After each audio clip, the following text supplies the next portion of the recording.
desfazê-lo. Temos agora um mentiroso em São Paulo, que está agindo dessa maneira, perante não só a capital, mas perante o Brasil. E quem vai tirar você de uma situação difícil é você mesmo. Quem acreditar em político está pedindo para ser enganado. É normal criar a imagem que político é todo mundo ladrão. Isso está disseminado no meio do povo. Agora, veja que engraçado, meu companheiro senador. Eu, às vezes, acho que se tem uma profissão honesta é do político.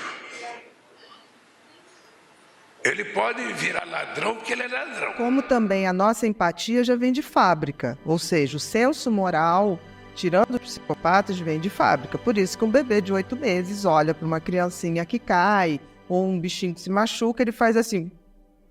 E ele quase chora. O psicopata não tem isso. Vão buscar status, poder ou diversão. E fazer o outro se dar mal, para eles é diversão. É um game. É um game. Na realidade, a psicopatia, ela é caracterizada pela questão da falta de empatia, da ausência de culpa e de ausência de remorso. Quando vai para o moderado ele quer bem mais que isso. O moderado, ele quer o poder, ele quer fazer alguma coisa grandiosa, mas ele não quer sujar a mão. Então, ele não quer matar, ele não quer fazer o lado sujo, ele quer fazer a articulação. Eu digo que tem muitos políticos que são moderados. Por quê? Porque certamente na hora que ele for mandar matar um inimigo ou fazer alguma coisa desse tipo, ele vai estar numa festa com cobertura da imprensa para poder dizer que ele não tem nada a ver com Não é só o mandante. Ele é o articulador, mas ele não executa. Exatamente.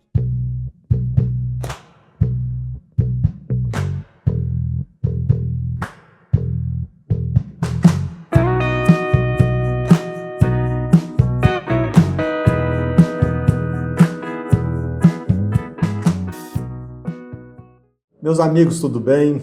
É um prazer, é uma satisfação que eu possa respeitar o seu tempo, o tempo que você disponibiliza ao assistir esse vídeo.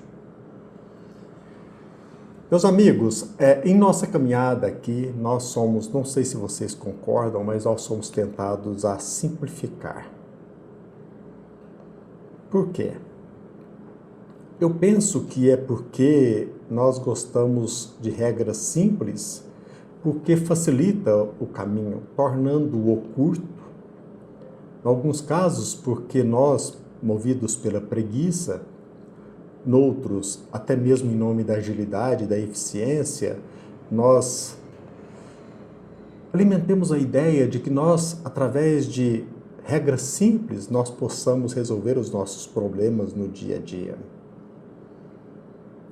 Nós somos tentados também a alimentar a tese de que nós podemos mudar a realidade por ideias, em cuja abstração, não raro, nós nos mostramos divorciados do mundo real. Por que nós somos seduzidos por este, como dizem muitos, por este romantismo ingênuo? Por que nós somos ingênuos? Qual o motivo de sermos vítimas desta ilusão? Penso que é racional que nós nos afastemos da ilusão antes de que nos tornemos vítimas dela. Para vocês terem uma ideia, por que nós alimentamos a ideia falsa de que aqueles que pisaram, aqueles que são considerados por nós como gênios, seja na área da ciência, da religiosidade, da filosofia, por que nós alimentamos a ideia de que aqueles que pisaram nesta condição aqui em nosso planeta, eles são imaculados? E por que também nós pensamos que os perversos, alguns denominados de psicopatas, eles atenderão os nossos pedidos através de um reclamo simples, comovente? Como que nós acreditamos nesse tentame? De fato, se nós pudéssemos mudar a realidade apenas por ideias, por sentimentos, como se o real pudesse ser facilmente manipulado, como se o real fosse submetido ao discurso apenas, às boas intenções, nós ainda acreditamos nessas premissas falsas. Me recordo de uma frase muito interessante e que me ajuda bastante, que diz que o ideal deve fincar suas raízes na terra. Isso serve para nos mostrar de que esse nosso romantismo, ele se trata de uma falácia. E a mentira não pode nos escravizar. A realidade não se nos mostra assim. Eu vou pegar um exemplo que penso que todos conhecem aqui em nosso país. A atuação de um ministro, aquele que está ocupando um cargo na Suprema Corte. Ao mesmo tempo em que ele, como ministro, como julgador, ele se mostra como vítima, como investigador, como promotor e, como eu disse também, como juiz, ele chega não só a prender, mas a condenar mães, idosos, por condutas, condenando-os à prisão, pena superior a 10, 12, 15 anos de reclusão, enquanto até mesmo traficantes não recebem pena superior a 5, 6, 7 anos. E será crível, será possível mesmo assim acreditarmos de forma romântica, ingênua, que aquele que assim age arbitrariamente será convencido, movido por nossos comoventes pedidos de compaixão? Claro, é evidente, de fato, Jesus Cristo nos convidou a amar até mesmo os nossos inimigos e, por que não dizer, orarmos por eles? Mas ele não nos iludiu de que nós devemos acreditar cegamente neles. Cuidado com a nossa ingenuidade, com a nossa infantilidade. É muito pueril esta postura. Existe muita, mas muita diferença em esperar deles o despertar, a conversão, o abandono, as barbaridades, seja hoje, amanhã, num tempo próximo ou remoto. Há muita diferença em acreditar que eles atenderão os nossos reclamos comoventes. Esta expectativa não se mostra racional. Quem não se recorda da tentativa de Mahatma Gandhi em esperar que o bigodinho alemão, aquele que participou da Segunda Grande Guerra, abandonasse o intento de guerrear, desistisse da decisão selvagem nesse sentido? Como alimentarmos a pretensão de que aquele autocrata, o bigodinho, na década de 30 e 40 do século XX, no século passado, ele, apenas por pedido, ele abandonasse essa decisão indigna, monstruosa, em nome do amor universal? Somente a ingenuidade pode nos convencer que um criminoso,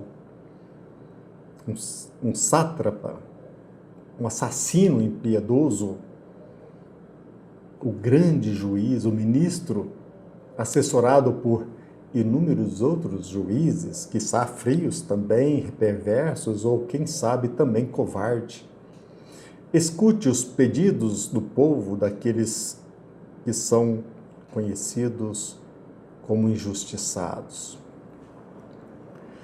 Com todo respeito, só mesmo mentes preguiçosas, enfermas, podem acreditar na modificação abrupta de psicopatas assassinos, principalmente quando eles se mostram rodeados de interesseiros, covardes, bajuladores. Durante grande parte da minha vida, eu me mostrei ingênuo, preguiçoso, iludido. Eu quero compartilhar com vocês algumas frases de Mahatma Gandhi dirigidas ao autocrata assassino, o alemão. Pensem bem, Gandhi dirigiu-se a ele da seguinte forma: eu apelo a você, em nome da humanidade, que pare a guerra. Se você tiver sucesso na guerra, isso não significa que você estava certo. Isso irá apenas provar que o seu poder de destruição era maior. É muito pedir a você que faça um esforço pela paz, num tempo que pode não significar nada para você pessoalmente, mas que deve significar muito, mas muito para milhões, cujo grito emudecido por paz eu escuto? Meus ouvidos estão acostumados a escutar os milhões de mudos. Eu estou compartilhando com vocês essas minhas ideias porque entendo necessário e eu quero balizar aquilo que eu estou compartilhando com posicionamento de estudiosos, cientistas, pesquisadores, e eu quero, como exemplo, apenas compartilhar Há pouco, especificamente, me parece que em julho de 2016, o psicólogo, me parece que se pronuncia Soucho Abe, ele que é especialista em psicologia jurídica, disse: os piores psicopatas estão na política. Ele disse isso, especialista em psicologia jurídica. E recentemente nós nos deparamos com a fala, com o testemunho, a meu ver, sincero, daquele que já exerceu o cargo de presidente do Brasil. Ele disse, ipsis litteris, de que nós não podemos confiar no político, e sim, de nossa parte, cuidar dos nossos interesses. Enquanto o outro chegou a dizer: se tem uma profissão honesta, é a do político. Em qual deles você acredita? Penso que talvez esta última tese seja mais confortável para o nosso ego, a fomentar a nossa negligência, a nossa preguiça, em facilmente acreditar em sofismas. Porque nós somos tentados em acreditar naquilo que é fácil, que é mais confortável. Ao passo que quando nós analisamos aquilo que se disse, que nós não devemos acreditar no político, nós estamos sendo convidados a cuidar dos nossos interesses. E a maioria da população não está preocupada. Todavia, nós não podemos esquecer que precisamos abandonar a ilusão, porque senão nós seremos, mais cedo ou mais tarde, vítimas dela.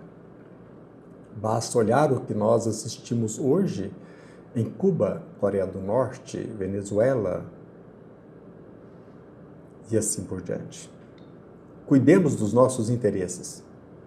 Abandonemos esta ingenuidade e procuremos nos conhecer, cada vez mais nos capacitar para, sim, fugirmos da ilusão, em nosso próprio benefício.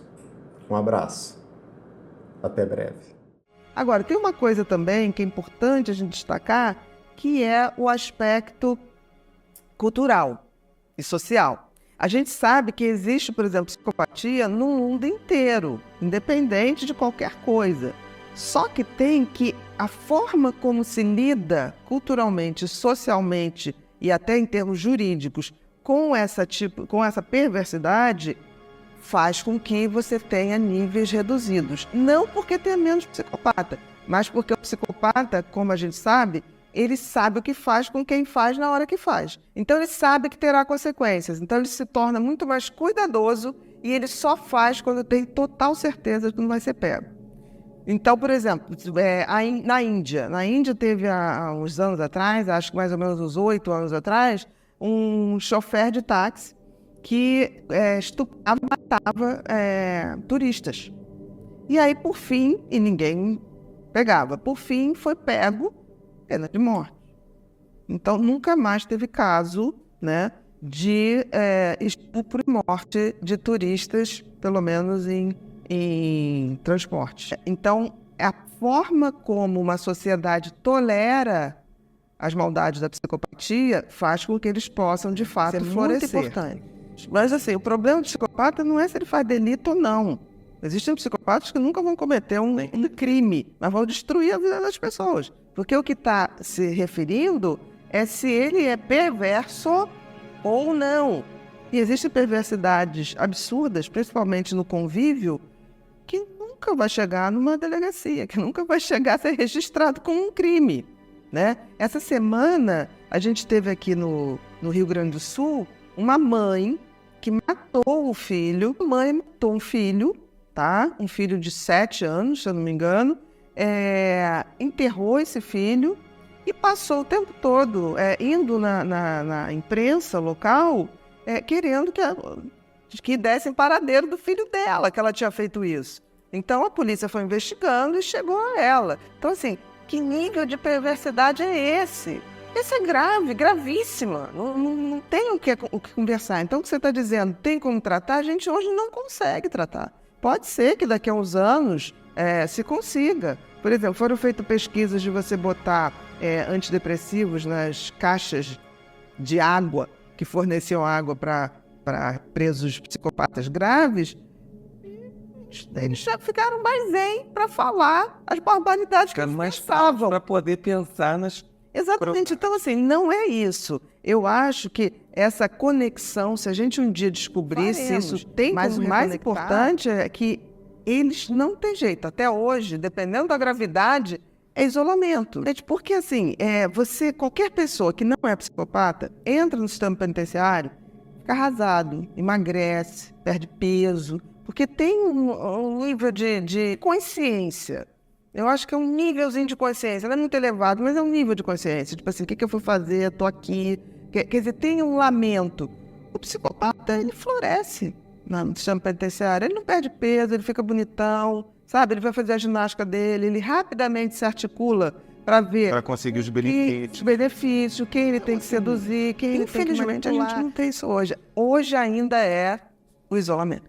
Muito que aprender, que ter cuidado. Por enquanto, o conhecimento e o cuidado é o melhor remédio.